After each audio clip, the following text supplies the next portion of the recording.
What is up? This is your LA in a minute, and I'm here in Boyle Heights in front of what has been called the original Amazon, the Sears Roebuck building, which was the largest retail, shipping, distribution warehouse on the entire West Coast and stood proudly as a beacon in this community for nearly 100 years. Today, it sits abandoned, but it has a proud history as a pillar of a community, not just here in Boyle Heights, but all of Los Angeles. Let's get into it. So this really was the Amazon of its day. 1.8 million square feet dedicated to inventory and retail.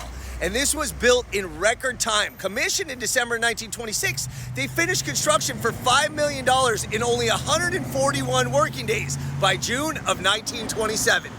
Again, I gotta hammer home this Amazon point. Sears was Amazon, and they did all their West Coast shipping from here. And they sold everything you could dream of. You remember those Sears catalogs? They were like encyclopedia plus dictionary plus a phone book. They were huge, and they sold nearly everything from little trinkets to sports equipment to houses. Yes, prefabricated houses, and all their parts would come from right here in the Sears Distribution Center in Boyle Heights. Wow. Now, the most dominant visual icon of this building, of course, is the 226-foot Art Deco tower with the Sears logo up front and the big Sears up top that was actually used as a beacon for Eastsiders returning home on Los Angeles freeways.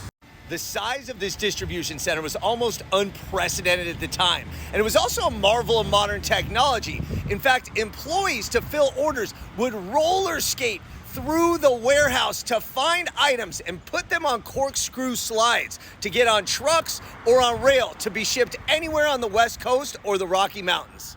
Now, unfortunately, Sears closed the distribution center of this warehouse in 1992, eliminating more than 1,000 jobs and devastating portions of this community and Los Angeles. And while the retail remained open, it was simply because Sears had signed a 99-year lease that actually made it the least expensive of all Sears stores to operate. The building is important historically and culturally, and that's why in 2004, it was named a historic cultural monument, and 2 years later was placed on the National Register of Historic Places. So as far as what's going to happen to the building, well, kind of remains in limbo, and it has been for about 20 years. 2004, a developer bought it and was going to redevelop it into condos and living spaces. But that was pushed back by the community till 2007-2008 when Boyle Heights native Oscar De La Hoya got involved, formed an investment group, and tried to put together a redevelopment of his own. But that also never materialized. 2013, it was sold to a different developer who also had plans for mixed use, but that never came about. And the most recent plans, including potential affordable housing, are still in limbo. So today, the Sears Roebuck building in Boyle Heights is all but abandoned, 1.8 million square feet, and its future is uncertain. But I'll tell you what, its proud past made it a pillar of a community, not just in Boyle Heights, but all of Los Angeles. All right, LA, it's been a minute.